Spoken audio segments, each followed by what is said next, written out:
everybody, it's Anna. Time for the Thursday card in this week's tarot story.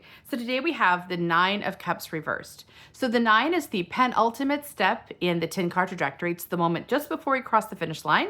And cups are connected to the heart and the intuitions. They're about feeling emotionally well, connected to others, and grounded in our own genius. So the image shows this man surrounded by 9 cups, and he's sitting in the middle of it. He's got his arms crossed in satisfaction. So he's enjoying the fact that he has brought all this treasure into his life. And in the case of the cups, the treasure is connection, love, emotional well-being. So he's just enjoying this. As the penultimate step, it's our last private moment in our journey. This is where we get a chance to just savor what we've done, enjoy it before the energy goes universal. And this becomes the 10 of Cups, which is the image of the family dancing under the umbrella, under the rainbow.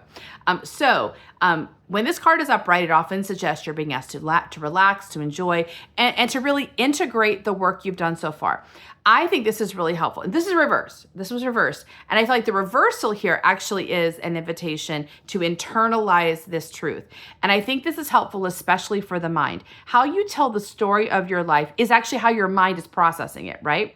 So if you tell the story of your journey as, wow, look at all the amazing things, all the amazing people I've drawn to myself, all the joy, all the creativity. If you really take stock in that, you enjoy all the treasures, you recognize your treasures and own them and feel satisfied about them. That's the story the mind is telling, which reassures the mind that we know what we're doing.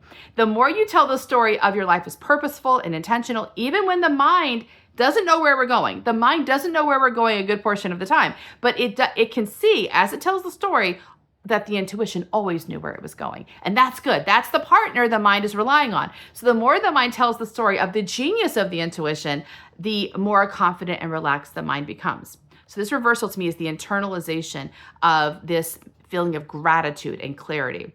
And I think this supports yesterday's card, which was the Four of Swords. The Four of Swords is the mind. Swords are about the mind feeling stable, understanding its role, understanding the strategy, which is the intuition is going to lead and we're going to follow. We're going to, offer the action steps that support the intuition's guidance.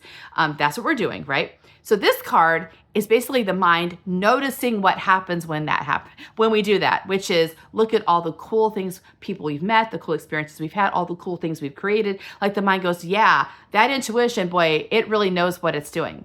So take some time today, especially if you're still in that Eight of Wands energy, which is that flight, that passion, which we had on Tuesday. The mind saying, yeah, it's a little scary moving that fast at that momentum, following passion, walking blindly into faith, but look at all the cool things that have happened so far. Yeah, this is pretty cool. This is a smart move for me to continue to follow the intuition. That's where the fun is. That's where the magic is. This is a smart move. I'm really enjoying the journey.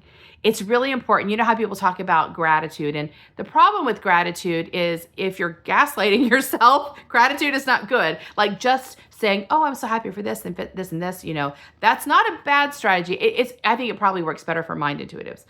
But when you're a body or heart intuitive, you have to feel it, right? You can't just say, I'm grateful. You have to actually feel it. So this is about feeling all the beauty, noticing where it is, noticing where the connections are, and honoring them. So you're not lying to yourself. You're identifying, you're getting your mind to look at the world in a specific way so it can see where the beauty is. There is always beauty. There is always love. There's always magic around us, but our mind has to be trained and coached into seeing it. So definitely, this is a place where you can coach your mind into recognizing that when it has walked in faith in the past, really amazing things have happened, and also patting the mind on the back, saying, wow, look how good you are at this. Look how good you are at following the intuition, taking these action steps, being brave, stepping in faith. Good for you. The mind needs so much reassurance. We need to give it lots of reassurance. So that's today's card. See you tomorrow for our last one. Bye.